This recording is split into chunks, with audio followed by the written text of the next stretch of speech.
பிரியமானவர்களே, இயேசு கிறிஸ்துவின் நாமத்தில் உங்களை நான் வாழ்த்துகிறேன்.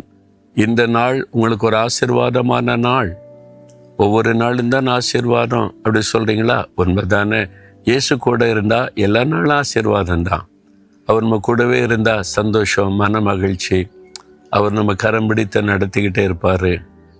சில சமயத்தில் பாடுகள் மத்தியில் நடத்துவார், நெருக்கத்தின் பாதையில் நடத்துவார், மற்றவங்களை நம்மளை பரிகாசம் பண்ணுற அளவுக்கு கூட சில சமயம் நடத்துவார். நீ ஆண்டவரை தேடி என்னத்தை கண்ட? ஜெபம் நீ போறிய, என்ன நடந்துட்டு உனக்கு? அப்படி என்ன காரியம் நடந்துட்டு? இன்னும் வேலை இல்லை, இன்னும் வருமானம் இல்லை, இன்னும் வியாதி, இன்னும் வேதனை, இன்னும் கடன் பிரச்சனை, இப்படி தானே கஷ்டப்படுற? இப்போ பிஸ்னஸில் நஷ்டம், ஊழியத்தில் ஒன்றும் நடக்க மாட்டேங்குது, குடும்பத்துக்குள்ளே நிம்மதி இல்லை, சமாதானம் இல்லை, இந்த பாடுகள் தானே அப்படின்னு மற்றவங்க பரிகாசம் பண்ணக்கூடிய அளவு, ஒரு வெட்கப்பட்டு தலை குனிகிற அளவு வேதனையோடு வாழ்ந்து கொண்டு இருக்கிறீங்களா? ஆண்டவர் இன்றைக்கு உங்களுக்கு பார்த்து என்ன சொல்கிறார் தெரியுமா? ஏசாயா 61:7 உன் வெட்கத்திற்கு பதிலாக 2 தனையான பலன் வரும்.